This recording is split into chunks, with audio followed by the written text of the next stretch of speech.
Hello people, hello to all of the coaches, students, players, everyone who is listening to us today and watching us. I'm very excited about today's episode because after almost a month and a half of not recording, I'm finally back in our improvised studio here in Fernando Buesa Arena where Baskonia basketball play their games. And unfortunately, I was not in a chance to record any videos in the last month and a half because I was a lot on the road, and unfortunately I didn't have any candidates who would sit and talk with me.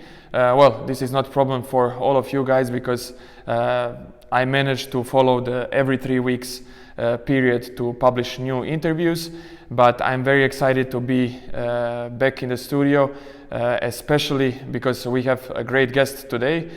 He comes from France and he's a strength and conditioning coach of Asvel basketball team. Manuel Lacroix, welcome to the show. Thank you.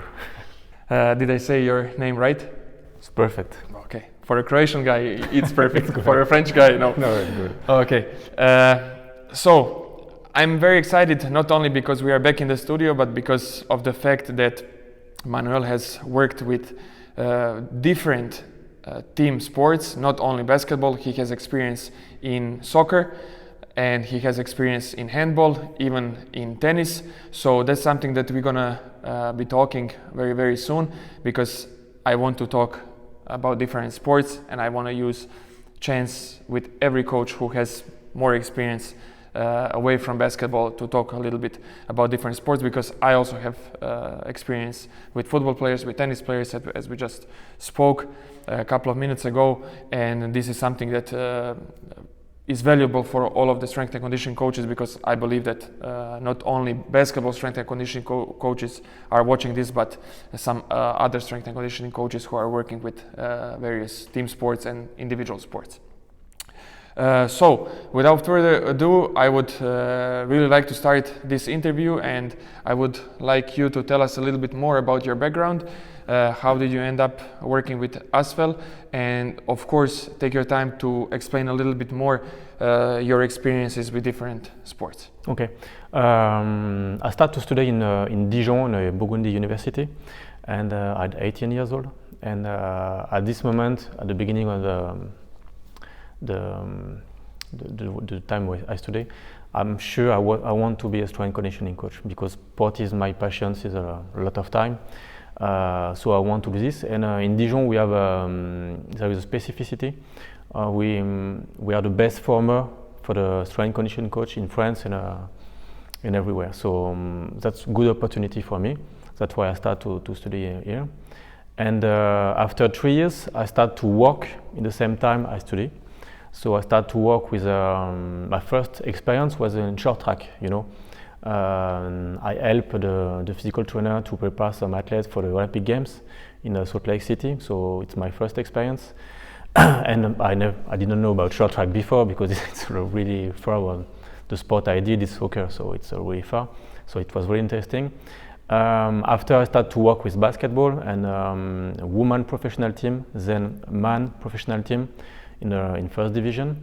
I started to work with soccer maybe 3 or 4 years after.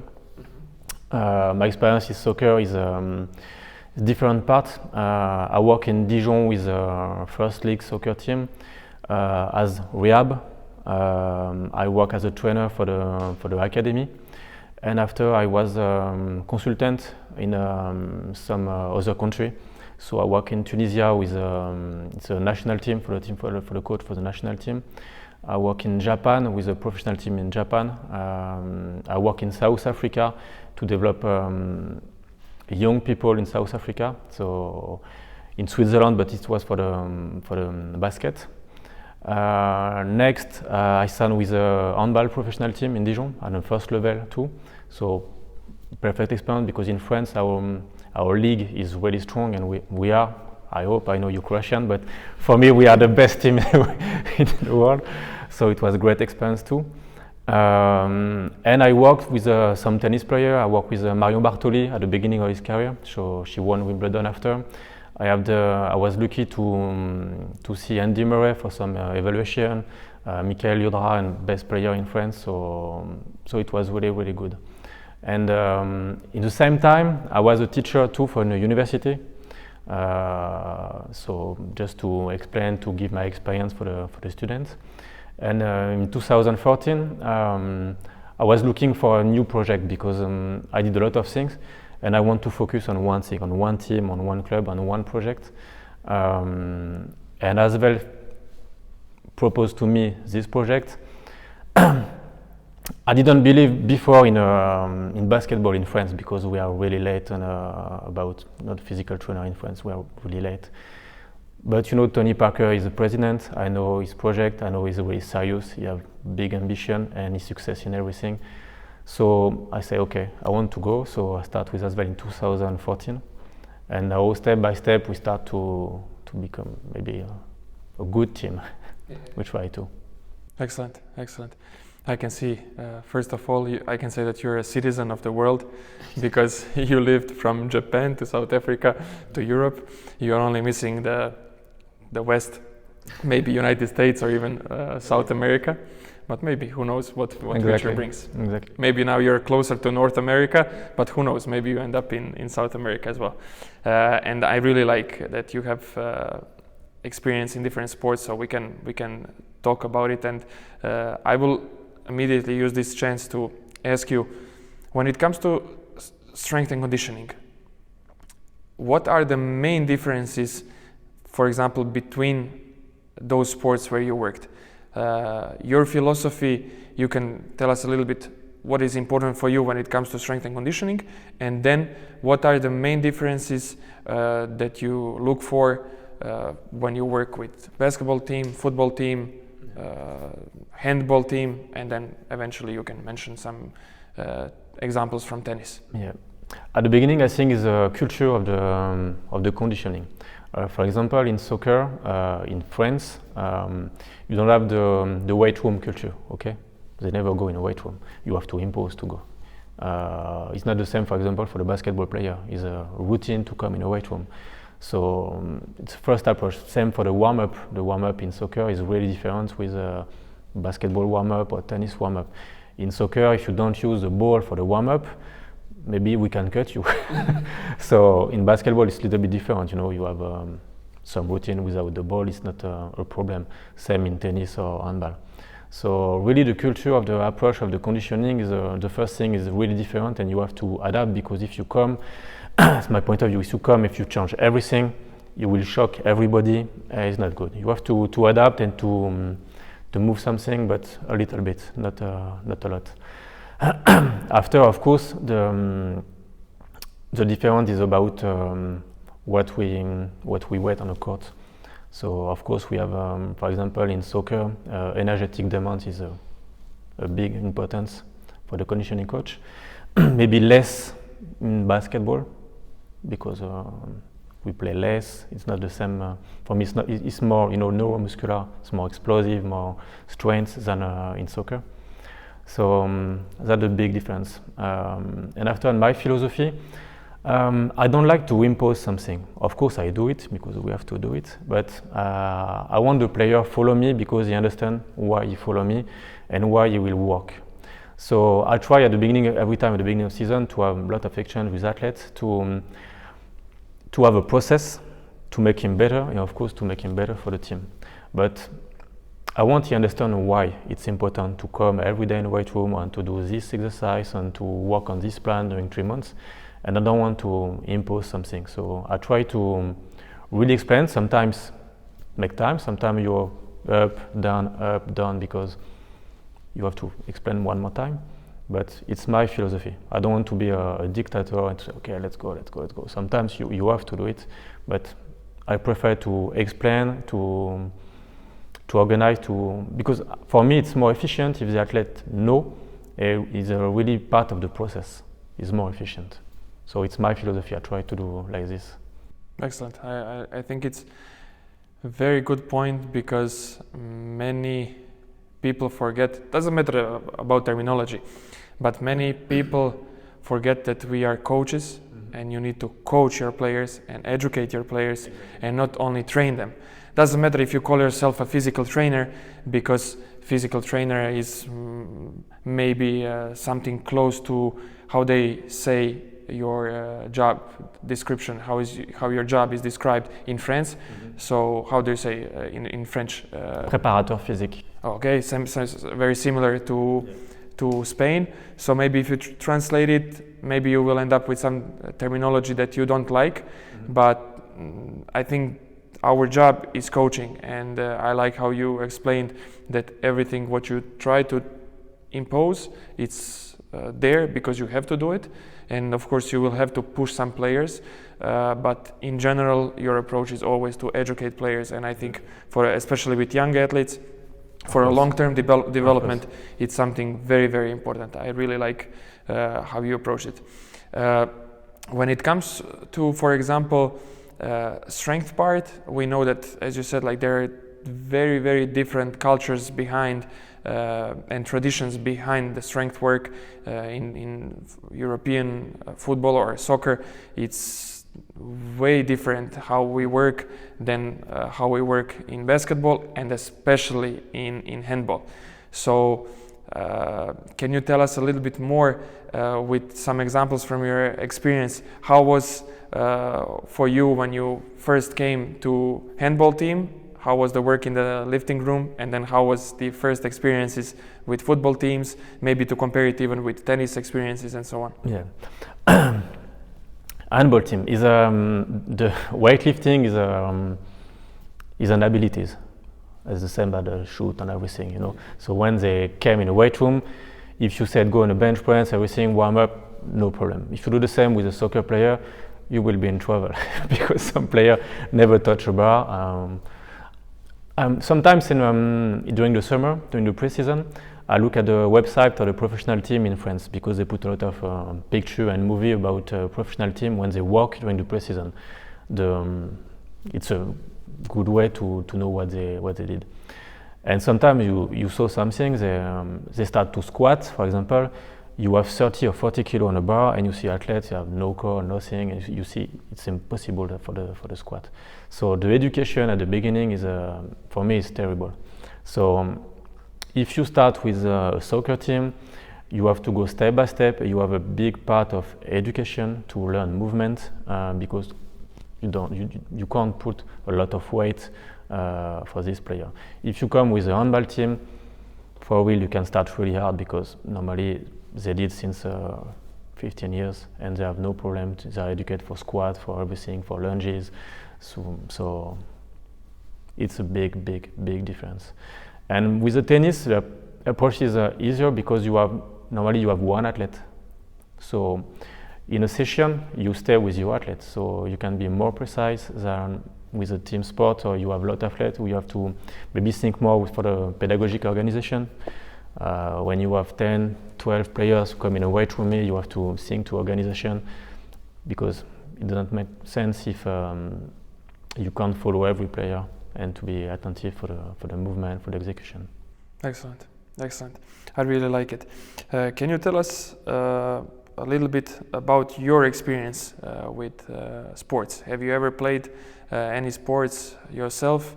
I know that you had, but can you tell us a little bit more about it, and can you connect it somehow to your experiences in the field? Okay. How it helped you? I was a soccer player since a lot of time. I started with judo, but I've stopped and I was focused on soccer because in my city we have culture of the soccer. I was good when I was young, but at 15, 16 years old, maybe I know I don't be ready to be a professional player. So that's why I know already I have to study and to work in sport training. And when I was 14 or 15 years old, my team, my club, recruit a physical trainer. It was a long time ago because I'm an old guy. So maybe the first time for a young team, you know. He come from the, I don't know for English, but kayak, you know, on a little boat, you know, kayak. He was the coach of the Olympic team of kayak in France, so a famous coach. But he come only for physical training. And he's the first guy, he put me out on the court to work with medicine ball, to work with intermittent exercise. Before we just work, long footing, 1 hour, everything. He changed everything. it makes sense because at the beginning I say, wow, what he did, but after you feel better. And now I want to be the same, for my players. I want to be the guy who comes, he say, look at me, and after say, okay, I feel better, I want to follow him. So that's my experience. And during this experience, I met a guy, Giroud. He was a famous coach in France because he built a team in Auxerre. And it was fun because after my first year in university, I was to find an internship to write some article and everything. And my problematic was exigence demand in soccer. And I called for Giroud because I know him for a long time. And he opened his door and I come to the Auxerre with the professional team and I follow 4 players. I think you know him, Djibril Cissé, Philippe Mexes, and I work on this player to follow what they did on the court. Wow. With a camera and to work with Giroud. And it was really fun because Giroud is a guy, he's really simple. He's a really old guy. So all my principle for the work, he said, okay, I don't want to do this. I do my method and I have success. So how you can explain this? And it was fun because he's really, close to nature. In France, is hébertisme, is a way to practice, to go in nature, to walk, on the beach and everything. And it's not my approach at the beginning because I was in university, so very, scientific. And after when I saw this, I said, okay, there is not, one way. You have the scientific method. You have natural method and maybe pragmatic method, and you have to find, in the middle. I think is the good way to work, and it was a really, really good experience. Excellent. Can you tell me, when you sum up all of your experiences from different sports, what are the major benefits that you got from working with various sports before, and by not focusing right from the beginning of your career on only one sport? Mm-hmm. I think the way I analyze the situation now, because I'm not a specific guy from basketball, so my analysis when I watch a game, I'm not tactical. So I work on a body language. I'm really focused on this, and I did exactly the same for every sport because I'm not a specialist for the sport, and I think I have good analysis of this, of the body language, and I can be a good complement with the coach. They are focusing on tactical, everything, but me, I don't care. I'm looking for the way he run, the way he speed up, not the way he put the screen, everything, So it's, I think it's what I learn with all the sport, to be, I don't know how to say in English, but a little bit far for the field, Mm-hmm. Not tactics, but more, focus on the body language and the way you move and the way you sprint, you stop. Excellent. Well, focus more on the skills rather than tactics. It's really nice. To cover up these differences between various sports, just one more question about really, really specific strength and power work. Can you tell us a little bit what were the major differences when it comes to strength sessions between handball team, like when it comes to, for example, even selection of exercises, to go a little bit deeper with a little bit more details about the real strength work between these 3 or 4 sports. You can compare basketball to handball to football, and even touch tennis if you want, or just stay in these 3 team sports. Okay. For example, for the tennis, the big difference for the core exercise, I put more strength exercise for the core. So I put additional weight for the for the rotation, for something like this, because I think you need to be. It's a major movement of the tennis player for this rotation. So you have to work on some eccentric skills. I didn't do this for example, in a basket and everything. It's not the same approach.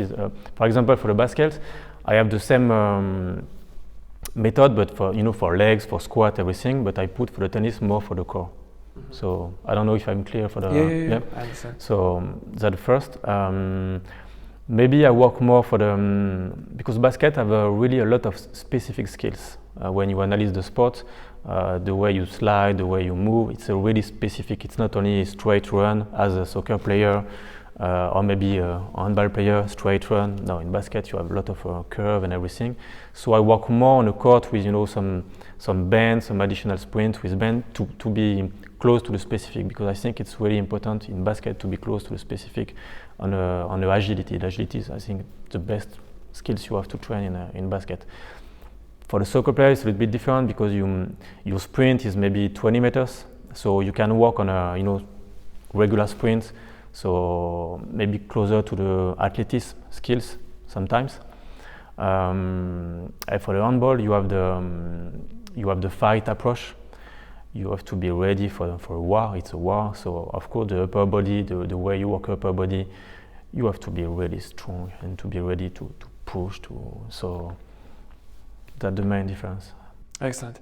One specific question about handball, because I don't think that I will have a lot of chances to talk with people from handball.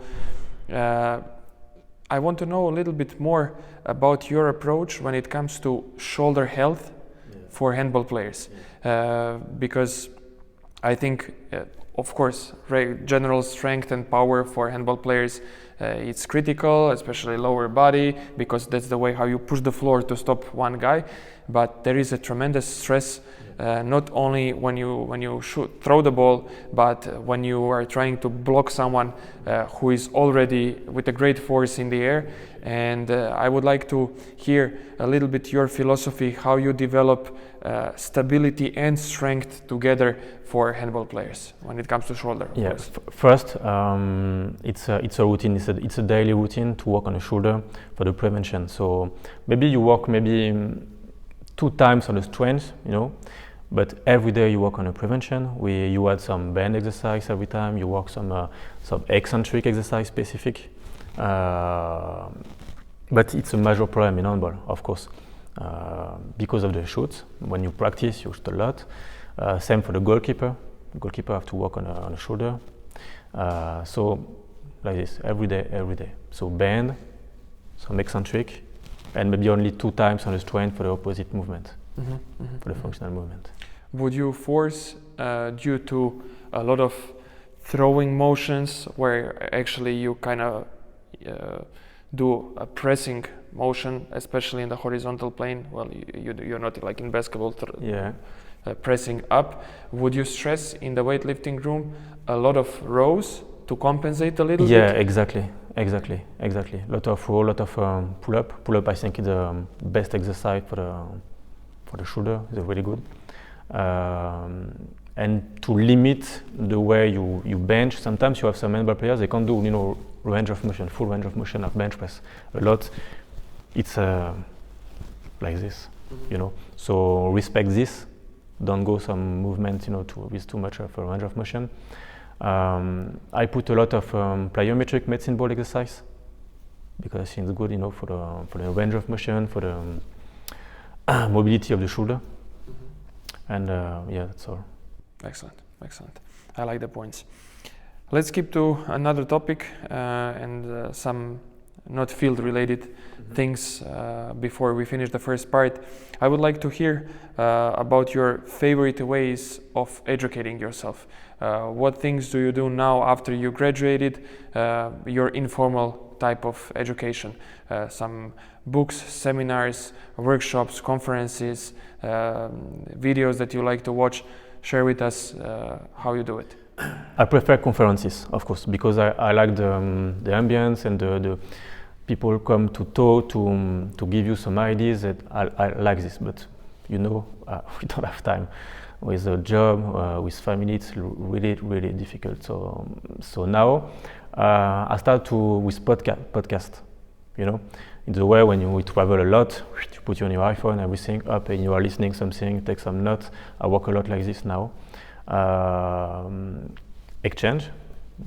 I met you today. I think I will learn something about you. So I think the second, and after the books, of course, books. I love to read books, and I'm really curious. So I love to read something, to discover, and I'm sure you can find something, a little point, in every part of the world. Excellent. Do you only read books that are somehow related to our field, or you read also some topics and books that are not related to our field? Yeah, everything. More or less, like if we consider your last 5 books that you read, how many out of those books were field related? Normally, in my rhythm is one after one. So one specific after I change another book. After one more specific. I don't want to stay all the time in my job. I think it's not good for me. Mm-hmm. I want sometimes to discover the thing, history, I don't know, everything. Perfect. I like it. Can you give us some titles that are your favorite books?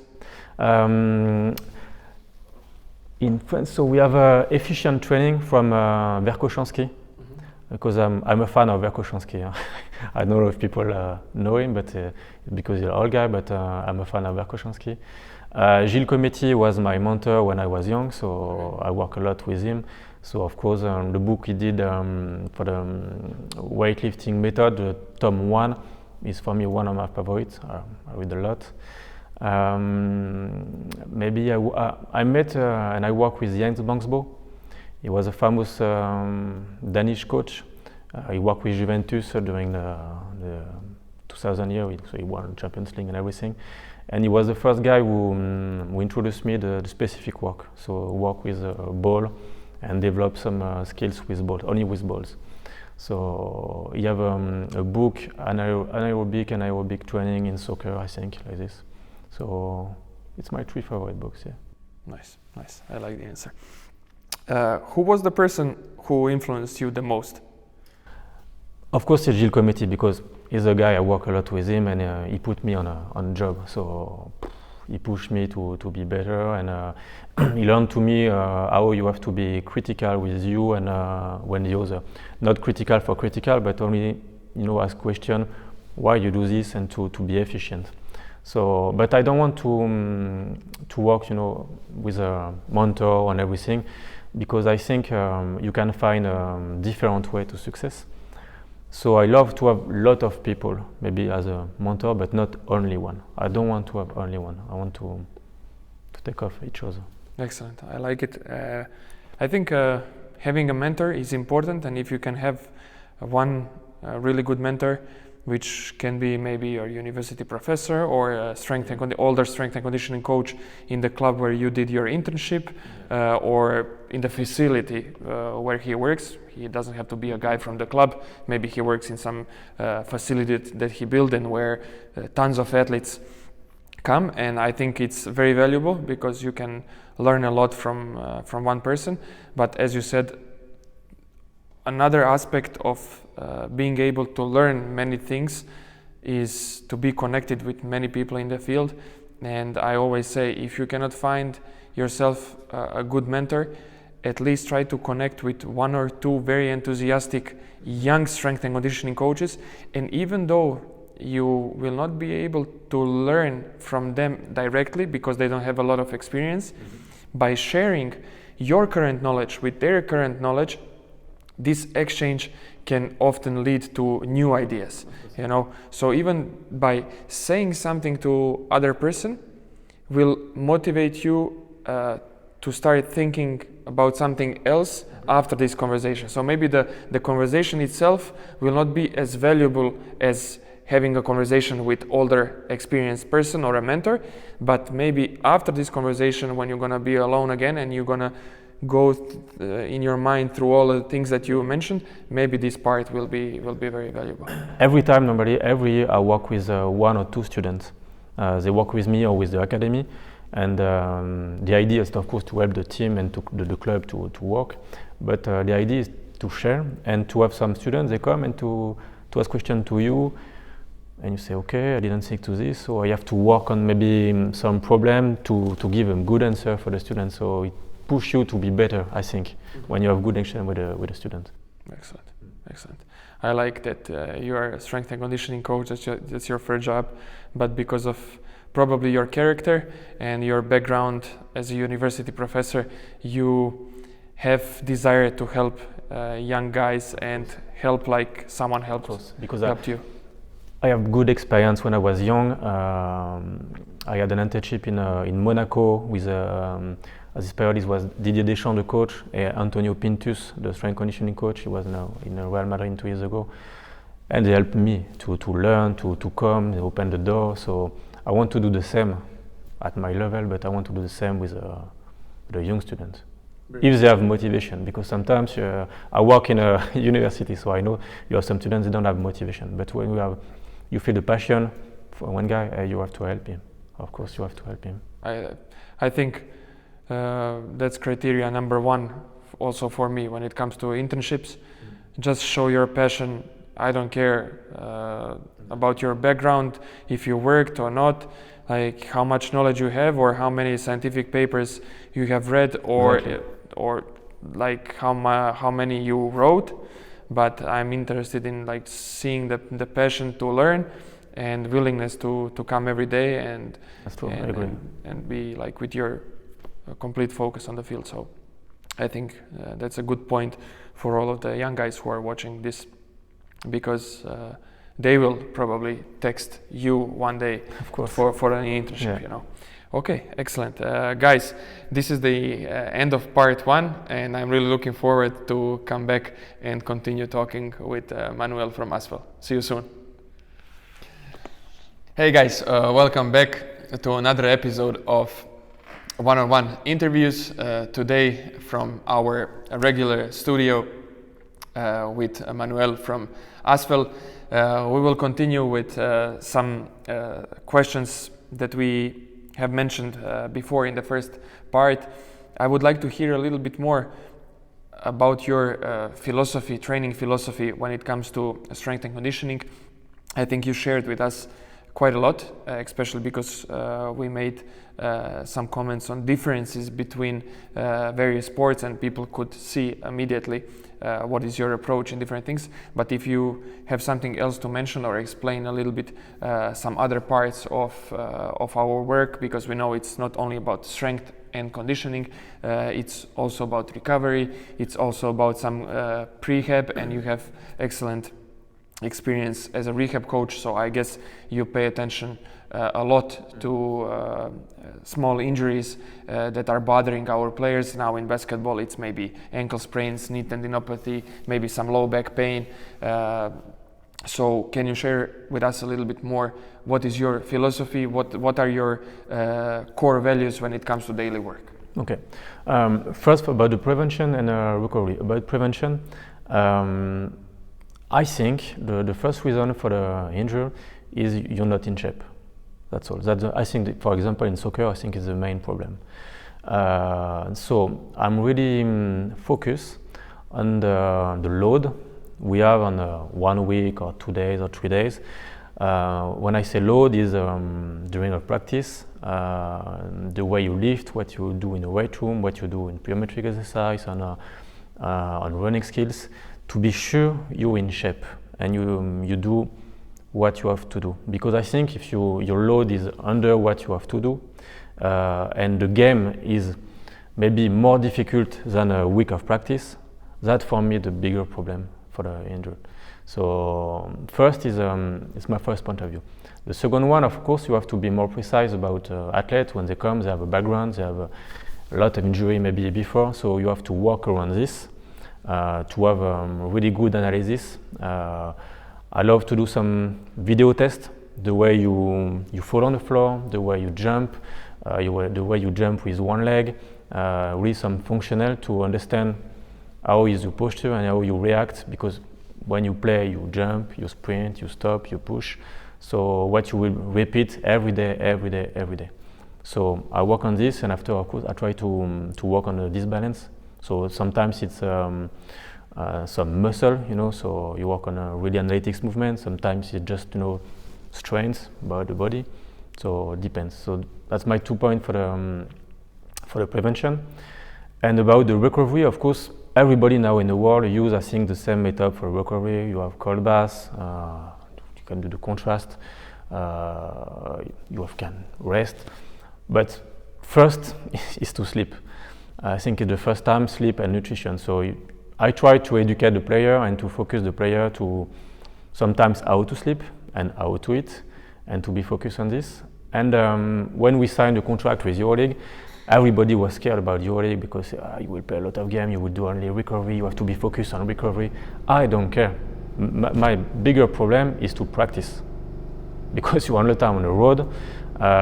We don't have private planes, so we lose a lot of time in the airport, everything. And I was scared because, as I said at the beginning, for me, if you don't practice, you're not in shape, and after you go down, you have some injury. So every recovery practice for me is a weight room work. We go in a weight room and we work. Of course, if the player plays the day before 30 minutes, 35 minutes, of course, I adapt maybe some bike, stretch, relaxing. But if you play 20 minutes or 15 minutes or less, of course, you can work on your body. Of course, not crazy, but you have to work on your body. So it's my philosophy. So it's not only put your ass in jacuzzi and like this and doing some milkshake recovery. No, it's work. For me, it's my philosophy for the recovery. And the way I work every time around 45 minutes, not more, because I think after you can't be focused on what you do and give intensity. The beginning of the practice in a weight room is more maybe for the mobility or for the prevention of a specific warm-up of what we'll do. And I work on one general exercise. So it can be squat, it can be step up on bench, can be hip thrust, it can be bench press and everything. But I focus on only one, and I put some complementarity work about core prevention, some eccentric movement, but I'm focused on one. So that's 45 minutes, not more. And I don't mix upper body and legs because I want to be really focused on one thing. So if it's a leg session, you have warm up around the legs. We have general exercise about the legs. You have maybe some prevention exercise, you have core exercise, and that's all, doing 45 minutes, not anymore.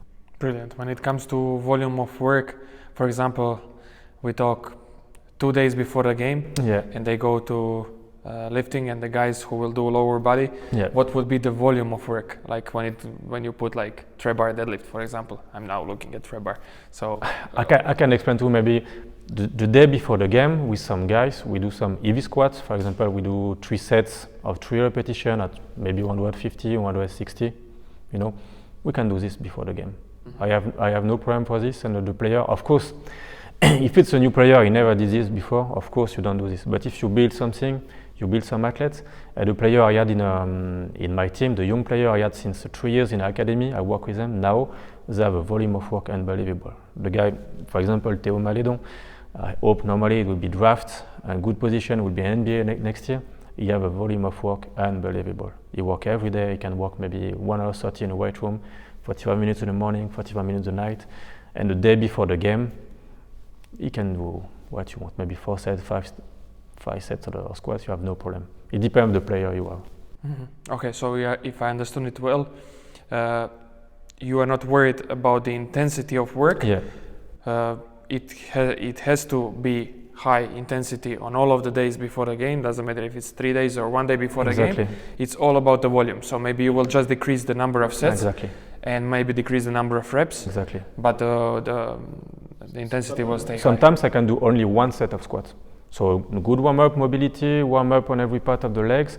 We go for 1 set of squat, heavy squat, 4 reps, okay, you go. Can be the day of the game or the day before. Excellent. I like it because that's kind of philosophy that I'm also trying to have here with Baskonia team. And for example, last week we were on the road playing many games. We went from Athens to Malaga, from Malaga to Madrid, and from Madrid we came here. And basically, almost we were lucky that on the road we had great facilities, especially when we went from Malaga to Madrid. We stayed in Madrid's training facility, which is really good and offers a lot. And we had access to their gym.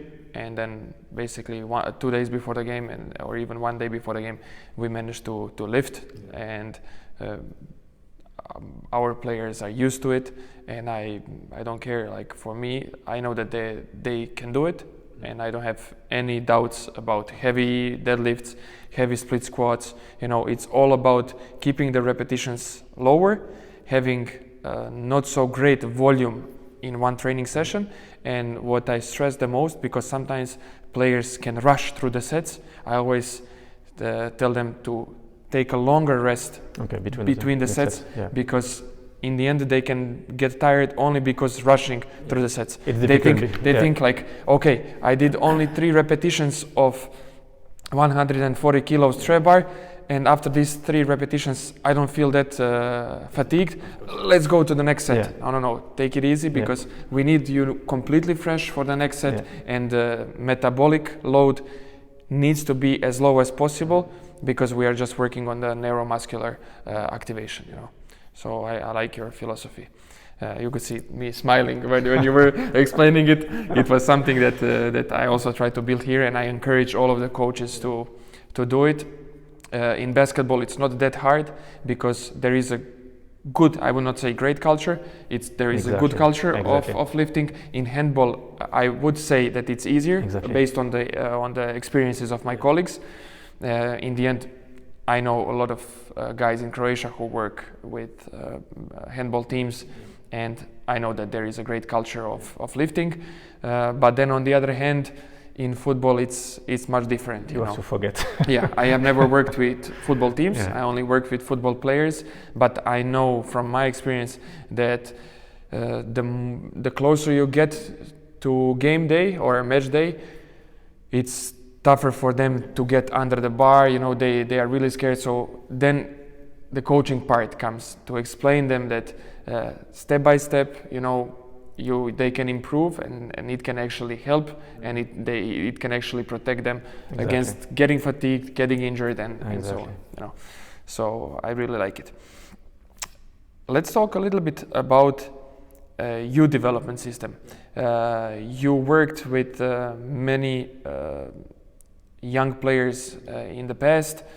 You started to work with youth teams. You traveled around the world to work with young teams. So can you explain us a little bit your approach in youth development, and maybe to give us some to explain us some major differences between working with the elite teams, in this case basketball, and youth players? I think we did everything wrong in France, but maybe all around. I don't know in every part of the world, but in France, I think it's wrong, because the approach is with no patience, and we think the young people are little man, or they are not little man. They are little boy. They are young, so you have to consider as a little boy.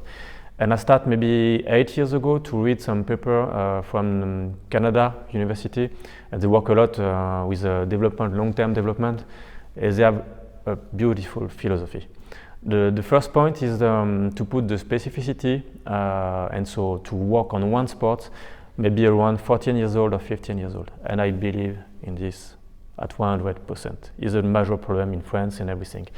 My experience, for example, in basketball, you have some player from United States, they come, and they did before, American football or other things, because it's a culture in America, you do a lot of sports, and they have some agility and some abilities really high. In France, at maybe 12 years, you have to focus on one sport. If you try to do one sport, another sport, your coach say, okay, you're not focused, leave. So that's a big problem. I think we have to be open-minded and to let the young boy to do a lot of sport to 15 before to be only focused on one. So the first. After we train to win the game, even in a young team, that's a big problem. You have to train for the development long term to be maybe as a professional or a good player. You have, of course, to play to win the game because it's the culture of the sport, but you have to practice with a long-term idea, not to win the next game. So that's the problem in France. We have the approach to win the next game as a professional team, or not. Doesn't make sense. And you forget something, you forget the basics, you forget a lot of things, you forget the load, and you have some players, they come as a professional as they did nothing before. Only later before the game, because they have to be on rhythm to win the game. So I think it's a big problem. And the second one, we have to work more around the growth peak than on the age. So because we have some, maybe less in basketball, but for example in soccer you have a lot of players, they have a growth peak maybe late. And you can't work with them as maybe the guy who have a growth peak before. So you have to be distinction, make some groups for the conditioning, to work maybe more for the late guy, from the coordination, for the flexibility, and for the guys that are mature, you can work maybe more on the strength. So you have to do two distinctions about this. Mm-hmm. So I wrote an article about this, and I sent to every academy in soccer professional team. So to explain that we did mistake. I'm sure we did mistake. Mm-hmm. So that's my point of view for the young. The article is in French? Yes. Is there a in version French. in English? Not yet, because at the beginning it's really to propose my idea for the soccer team in France. So it's not in English, but maybe I can maybe translate. Excellent. Can you tell us a little bit more about your development system and pure strength training? Yeah. How do you see strength development for youth athletes, like starting from, you will say when to start, but how do you see strength development system until they reach the professional level? Okay, for me you have first education to do. Education you can do when you want. You can do squat body weight, you can do lunges body weight, you can do everything, maybe push-up body weight, to learn everything. So you can do when you want. So it's the education. If you can't squat body weight correctly and to understand why you have to put your feet like this, you need don't go inside and everything, I think it's a big problem. After, for me, when you are during the growth peak, when you have 1 centimeter every month, you have to work more on flexibility and general coordination. That's my point of view. Of course, you have to do some strength, but it's not the bigger part of the work. And after this year, you have to start on the strength, and to work maybe so additional weight. And after, I have no problem to put weight on a young guy. Even 15 years old, you have no problem for this. A long time ago, trust is a big problem, it's dangerous. It's not dangerous. If you work correctly, it's not dangerous. It protects the young guy. Excellent.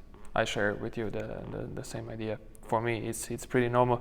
Like, of course, with the kids of 6 years of age or 80 years of age, when they're hopefully under 2-3 different programs, maybe on Monday, Wednesday they play soccer, and then Tuesday and Friday they go to tennis school, and Thursday and weekends are off.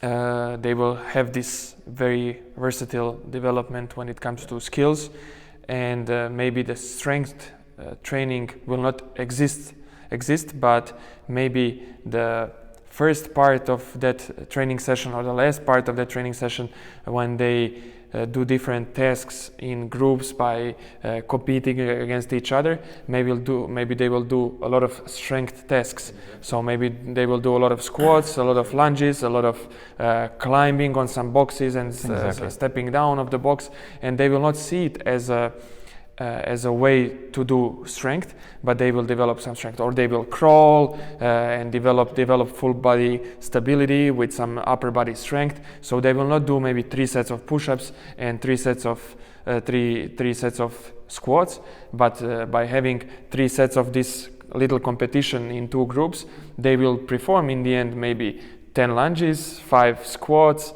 10 meters bear crawls or whatever. And that's the way how they will develop some basic strength. So through the game, they will work on their strength. The most important thing I think is the demonstration, because if the coaches are not fat guys who don't want to demonstrate anything, and they will just say repeat the exercise from the last time, but they can actually show with a proper technique. That's the best way to observe it. Because even if you tell to a 9-year-old kid, don't let your knees go inside, they will not be able to understand how to do it. And probably you will not put the band around their knees so they can work against the band.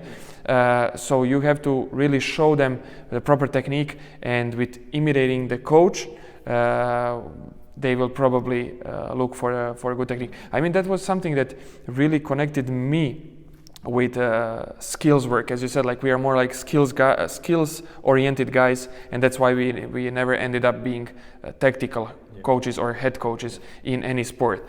I was always curious about how you perform the exercise, because basketball is all about the skill. So when coach was talking to me how to dribble the ball or how to shoot, I would always focus very much on the details, how he would demonstrate it. And he was really good in it. And then later on, when we would have these kind of games where we would have to, I don't know, start the exercise with 3 squats and then run there and climb some box and something else, I would try to imitate exactly what he showed to me. And I was always looking to imitate, because I knew that was the proper way of performing the exercise. And even though my mother, for example, has not studied for sport university, when you show her an ugly squat with feet pointed completely out, with knees caving in, with I don't know, back falling forward, she will, without education in sports, she will immediately recognize that it's a faulty technique. So you don't have to be educated well to pick with your eyes what is the proper technique. And I think that's one of the best things to do with young kids, to develop a lot of games and game environment where you will implement basic movements such as squatting, lunging, climbing, crawling, pushing, pulling, and playing with those kind of exercises and showing by your example, demonstrating by your example. I think you can do a lot. And then after that, maybe at the age of 11, 12, maybe you can introduce some sets, I don't know, at the beginning or end of training session of squats, lunges, push-ups, but not too much. And then as you say, at the age of 14, 15, there is no problem to take medicine ball, light dumbbells, even light barbell, and then from there on progress with only weights, because the progression in strength is not only adding weights, it's also about complexity of the movement. But if the kids come from the age of 6 to 12 with very, very broad experience in different type of movements, later the basic strength program for them is going to be simple, because strength training with weights, it's very simple. You squat, you lounge, you do step ups, so it's not a problem for them. Exactly. And you can find maybe on the web, you can find Ajax Amsterdam, the soccer team. They work like this since 90s, and they work on their academy. They did gymnastics every week. They did judo. To learn how to fall on the floor, to grab, to strength. Gymnastics, of course, for the core, for maybe sometimes for the explosivity on the floor. So they did before with success. Yeah. So I think we can do everywhere. I think you gave a really, really good example, because I have never been there, and as I said, like I have never worked with professional or youth football teams, but I have a lot of friends who work in Croatia with soccer teams and football teams, even in the region. I have one colleague who worked a couple of years ago in France with Sochaux, and they always talk great things about Ajax school, especially the development system of young kids, and how they try to build in the football academy. They try to build like a very broad knowledge of skills, and then later on they use it to be better athletes and to play football at the highest level. So I really like how you explain the system, and I think I hope that there is a lot of materials on YouTube or even like in PDF about it, and I really recommend it to everyone to go online and try to look through it, because I think it's probably one of the best systems for me, yes. When it comes to youth development in Europe. For sure, top three. Top three. Ajax has had its ups and downs in the professional football, but I think one of the things that they kept at the highest level is the academy. So it's really good. Let's talk a little bit about individual approach. You can talk about individual approach when it comes to youth development, but I would like that we finish talking about individual approach in the elite level settings? Every program are individual for me. When I work with a team, it's only, for example, a core session on a court, stride session on the court, maybe some running skills.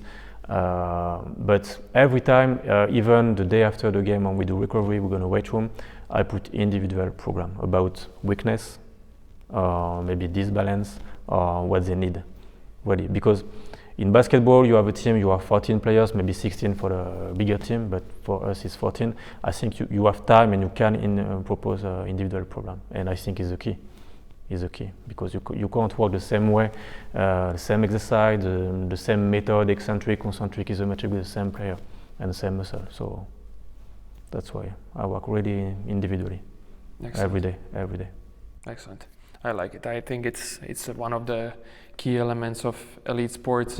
Because even though, for example, we talked in my car before coming here about making complex things very simple, and in order to be successful with elite level athletes, I think you need to simplify the program as much as you can, because the stresses are coming from various sides.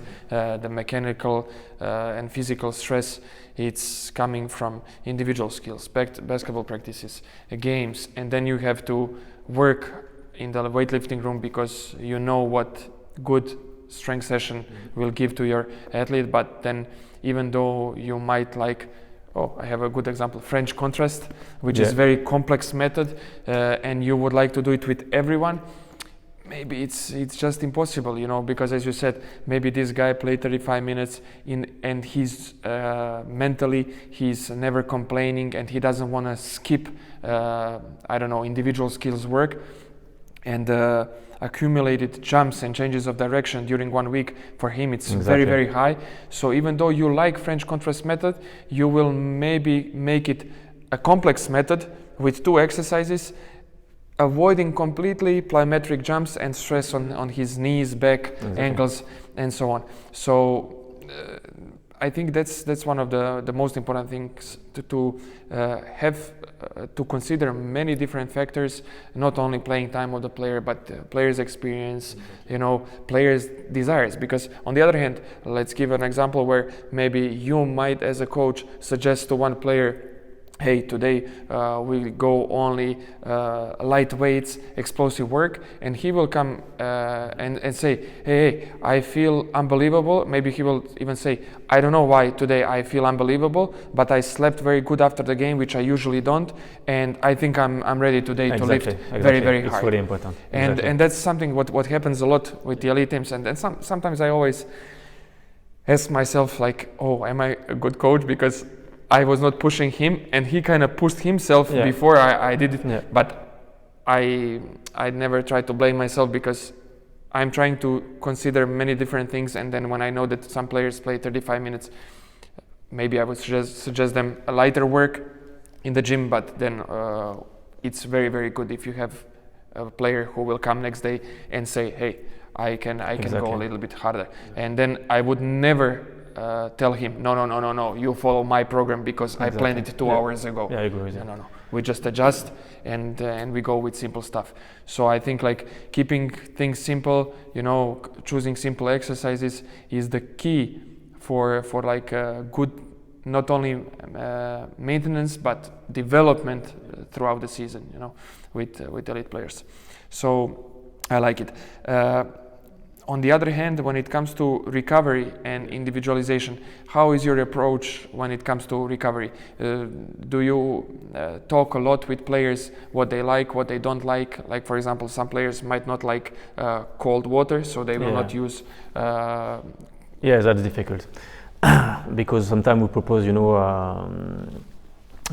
cold room, and some players don't like this. So that's a big problem for me, but I don't want to impose, because if you impose, maybe you can put more stress on the player, so it doesn't make sense. So you have to respect this, but the way is to say, okay, you don't want to do, you don't like it, but we have to do something. We have to find a way to help you to recover. So what you can do, maybe you prefer active work? He said maybe yes, okay. every time you have active work for the recovery, and your teammate going only in a cold bath. You have to find a way. That's all. But of course, you have to respect this, because I think the cold, the ice method can be maybe stressful for some players. So. Excellent. I think you have to have at least like one alternative for everything what you propose, because as you say, if you push someone too much, it might be too stressful. Even when it comes to, as you say, milkshake after the game, and you only prepare one flavor, and then this guy doesn't want to take strawberry. There is, after the game, you cannot fight with the guy if he likes the strawberry or not. First of all, it's your mistake that you didn't ask about the flavors before, so it's basically. That's why you have 5 flavors. Your bad. I have 5 flavors. 5 flavors, That's right. And then second of all, you have to be ready to make another flavor or to apologize that you didn't take on the road different flavors, because that's what players are. Sometimes they will just complain about something. If you continue pushing, you can create stress environment between two of you, and for sure with this stress environment you will put some stress on himself and on you.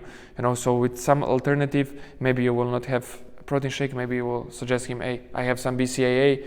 That's not the best thing. It's not the same, but it's quite similar. So we might do this today, and then for tomorrow I'm gonna have vanilla chocolate. What do you prefer? And then maybe next day you look for it. So I think that in the elite level, like in any level, you have to coach athletes, but as in the elite level, I think we are really a service to players. And then the more you educate them, the more you coach them, the more they will understand, and the more feedback they will give you, and with greater feedback you will be able to even do more things. Excellent. Let's talk a little bit, as this is the last question in the second part. Let's talk a little bit about the pieces of equipment. It's something that I haven't mentioned with the colleagues and friends in the previous interviews, because I'm like, no one wants to talk about the equipment. Like, why should you talk about the equipment? But then on the other hand, like some simple questions talking about the equipment might be very useful, might help to younger coaches. So I would like to hear, what are your favorite pieces of equipment and why? For real, I think I don't have favorite equipment. I don't care, I can use everything, but of course if you ask to me, or if I can build a weight room as I want simple work. I have to have bar, dumbbells, weight, medicine ball, bench. For me it's enough. I don't have specific things. I want to start maybe to work with some eccentric initial movement, so maybe I will buy something like this, but I don't have for the moment some specific equipment. Unbelievable. When I work in Dijon, in my center in Dijon, we were unbelievable. We have every equipment, everything. It's unbelievable. But you have too much things. It's as a child, if you have too much toys, you use another one, so it doesn't make sense. So I'm classic guy. Maybe sometimes I'm closer than the old physical trainer than the young, because I saw now the young physical trainers, they have some specific machine and everything. But me, no, I don't know. I don't need. And in my experience, for example, when I go to South Africa, they have no money, they have nothing. So when I come to the school and they give me first a rugby session, after you have soccer session, they have nothing. So you have to build something. I remember I built something with water.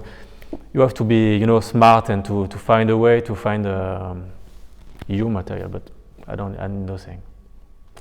Excellent. I like it. I think it's important to start with basic stuff, as you say. Exactly. Barbells, dumbbells, kettlebells, and then because that's the basic resistance that you need. And then of course for some ballistic work, you will need some medicine balls, for some band resistance, of course. For some specific movements, because not all of the work with strength and power should be focused on unilateral movements such as deadlift, split squats, and bench press. You need some resistance, but those are the basic things that you need to start with. Weight vest, everything, some pillow, and so on. It's good. Well, if we would talk about the latest technologies, doesn't matter. I'm not talking now about 100,000 euros machine, but for example, new gadgets such as you say, eccentric inertial flywheel, inertial devices, or maybe even some sensors that can track the velocity of the bar and the movements. What are like these technological devices that you would recommend to everyone? Yeah, I think what is good is to have some feedback. So I think sensor for the power, for the speed when you walk, I think it can be a good idea because you can have a really feedback of what you did. And the same when you do a squat, for example, if you have a direct feedback to say, okay, you have to go quicker and everything with a real number, you can maybe motivate more the athletes. So it can be really important. And of course, for the eccentric, I talked with my boss Tony Parker 2 weeks ago, and I asked to him, okay, now I have less time to work, so I have to be more efficient. So I need maybe a material to be more efficient in shorter time. I think, for example, the inertial flywheel eccentric can be a good idea. So maybe in 10 minutes after a good warm up to have really good work on a strength. So I think when you have few times, it can be a good idea. Mm-hmm. Excellent. I like the points and your explanations. I mean, for me, it's pretty clear. I hope that it's also clear for our listeners. So, guys, we came to the end of the second part. Tonight we have a game, so unfortunately we have to stick to the questions. Even though, like as we talk, I have many questions that maybe I would like to ask, but I have to respect your time, and I have to respect also the time of our team. You have to get back to hotel for snack. You have snack? Yeah, we have first? snack, yeah. You have snack, so we finish with the second part, and we are coming soon to finish this interview in the third part of interview with Manuel Lacroix from Asphalt Basketball. Okay guys, welcome back to the last part of today's episode. You know my guest now pretty well, Manuel from Asphalt Basketball. I'm really enjoying this episode today, but unfortunately we have some time limit because we are recording this on the game day in the afternoon, where everyone in the hotel is resting or went for a walk and coffee. We are here in our improvised studio using the chance to share some knowledge with you. So let's start the last part with discussion, or like talk a little bit about your experience with Tony. Tony Parker is, for the guys who don't know, like if I hope that they could catch you on that one at the beginning of this interview, but if they didn't hear it well, Tony Parker is the owner of Asphalt Basketball, and he's doing really good job over there. I mean, you can see it by the results and by the system that you're trying to develop. Finally, after a couple of years of being at the highest level in France, you reached EuroLeague, and you, if I'm not wrong, you have a 2-year membership. 2-year membership, and hopefully after 2 years you will prove to EuroLeague that the club deserves to be a part of EuroLeague for the next years. You know, so a little bit how you ended up working with Tony, because you were part of his rehab process, and then eventually he offered you to stay in the club. Yeah.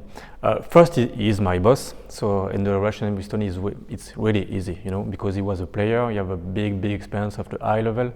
So he know everything. So we can discuss with him about the player, about if they are in shape, if they work, everything. And he understand. We can do some meetings sometimes. Him, me, and one player to fix some aim. So because he is a player, he's done now, but he is a big player, so he know everything every secret. Not as a as an owner, or you have just money. He is a player. He know basketball better than everybody. So it's perfect to help me and to understand when you need something, when you have problem, when you need to put pressure on player to work and everything.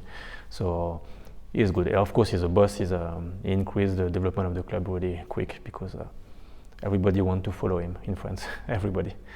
So first, and the second part is he asked me, and when he was in San Antonio Spurs, he had a big injury, and for the rehab, when he was in Lyon, the Spurs called me to help to assist Tony and the Spurs program for his rehab. So it was my first time like this with Tony. So I know the boss, I know the man, but I don't know the athlete, and he impressed me because he is busy. His daily routine is unbelievable. You know, as a president, but a president of France, you do everything. You know, you have media, you have business, everything. But when you have to be focused on him as a sport athlete, he put everything on the side and really focus on what you have to do. So it really impressed me. We work, for example, every session was maybe 8 in the morning, and maybe at the beginning, I was thinking, okay, we'll be late maybe one time because you have some party, some dinner, everything. He can't be at 8 every time. He is here at 7:45. Really focused, and it was really a pleasure to work with him. There is no surprise because he did a big career, a long time. So for me, he confirmed to do this. You have to be strict on what you do. Eat every day at the same time. So it's a big experience. Yeah, I'm really happy for you that you have experience with such a great athlete as Tony was, and now, as you say, he's. I'm not gonna say he's even better boss because he was a hell of a player, but if he's at least very close to being at the level of this position as a boss, close to how he played basketball, it's more than enough to be very happy to work with him. Exactly. Because he was unbelievable guy when it comes to court performance, and I believe that he's a successful businessman now because we just spoke. Asvel is doing a great job, and that's the reflection of what he's trying to do with the team. And when he spoke, to the player as a president, when he come to the locker room to say a speech, a motivational speech, for example, he spoke as a point guard, as a leader. So the player didn't listen to the president, but a leader, a point guard, a guy who won a basket.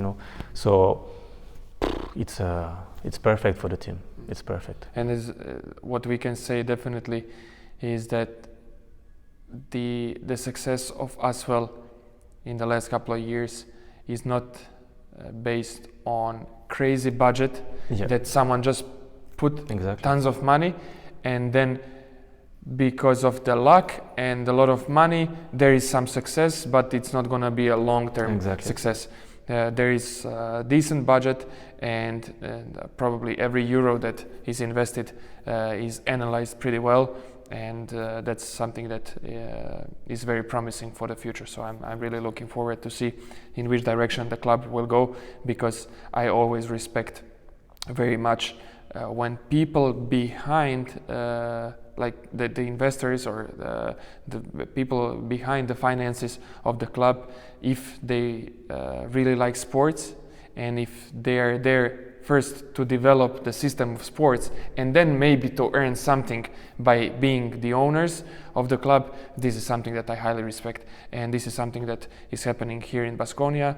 30 years our president is here. He is the guy who played basketball, he is the guy who knows basketball, he is the guy who takes care of this club on a daily basis from the first minute when he wakes up until he goes to bed. And I hope that in the future we will have more guys like your president and my current president in Baskonia. Another question, which is not related now to the owners of the clubs and Tony Parker. When it comes to making decisions in your career, for sure you had plenty of hard decisions that you made, especially because you travel the world to work in different countries, and I know that every time when you make a call to go and live abroad, it's a new great challenge, and it's very, very tough decision. If you have to choose one, or if you want to mention some more decisions that you made that were really tough, what would they be? every time I said no for an offer for a big project, because it's happened a lot. But every time, I hesitate because it can be maybe some too much exotic for me. It's not a family choice because I had a family. So you have to decide and you have to say no. And it's difficult because you have ambition and you never know if it's the good decision for the next year. So every time you say no, it's not regrets, but you think, okay, if I said yes, what's happened maybe I gain a lot of money, everything, you never know. So every time you said no, you refuse something, okay, it's difficult. But at the end, I think I did some good choice. Excellent. I like the answer. Head coaches very often have some decisions. Now you work with a really good coach, and I know that you are happy. We spoke also on the way to arena. We spoke about our coaches, and I told you about my current situation with Duško Ivanović, and you spoke about your coach. And sometimes head coaches will make some decisions that we will not agree with. For example, we played a game, and then we have next game in 2 days, 48 hours, and the next game we will maybe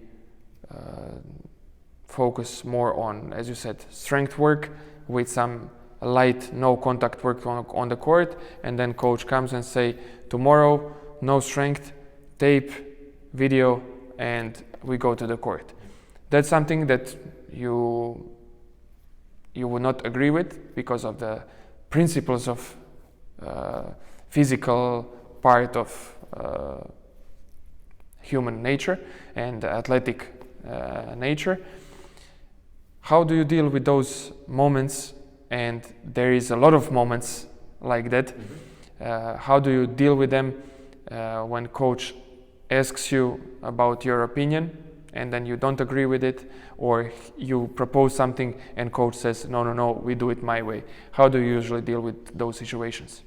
For me, I have no problem if there is discussion, because I explain my arguments, I say, and after he's the boss.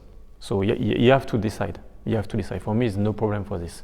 And after, I stick to his decision because I'm here and give me money to stick to the coach, to help the coach. So I never, okay, of course I'm not agree, but I stick to the program.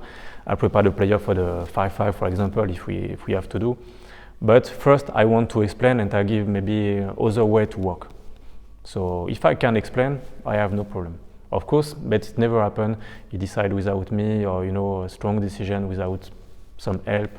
It's never happened. So I don't know how can I react. I like it because you really have a privilege to work with a great coach who always consults his stuff. So yeah, but maybe one day you will have a coach who will be really demanding, and then he might not even consult, but he will just. I will go in my office, close the door, and I want to see nobody.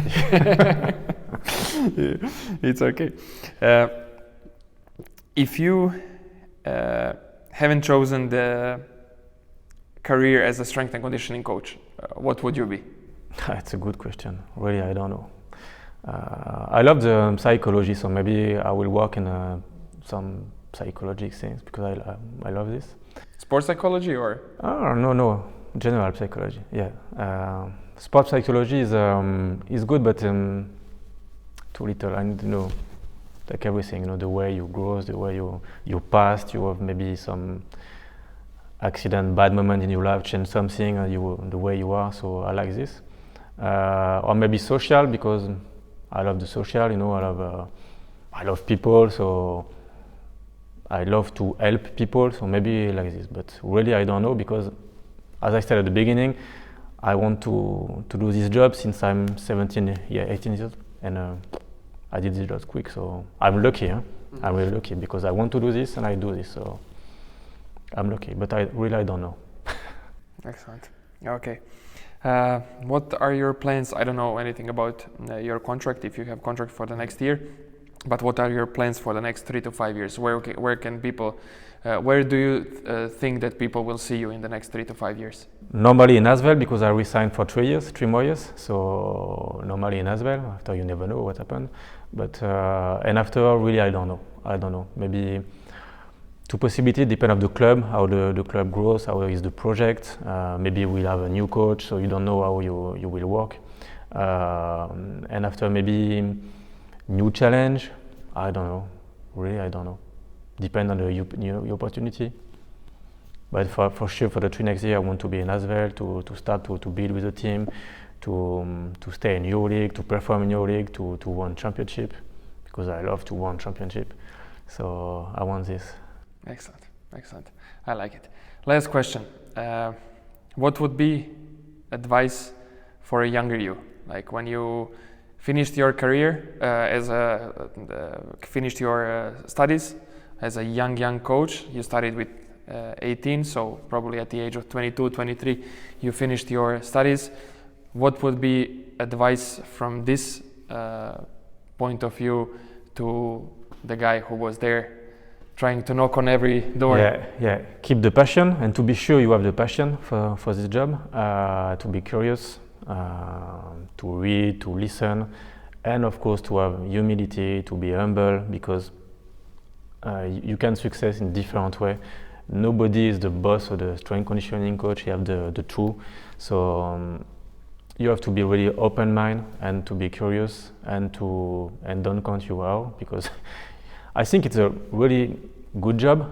I think you share my opinion, but it's difficult because it asks you a lot of time. If you have a project for your family, sometimes it's difficult because you didn't see a lot your children and everything. So it's sacrifice.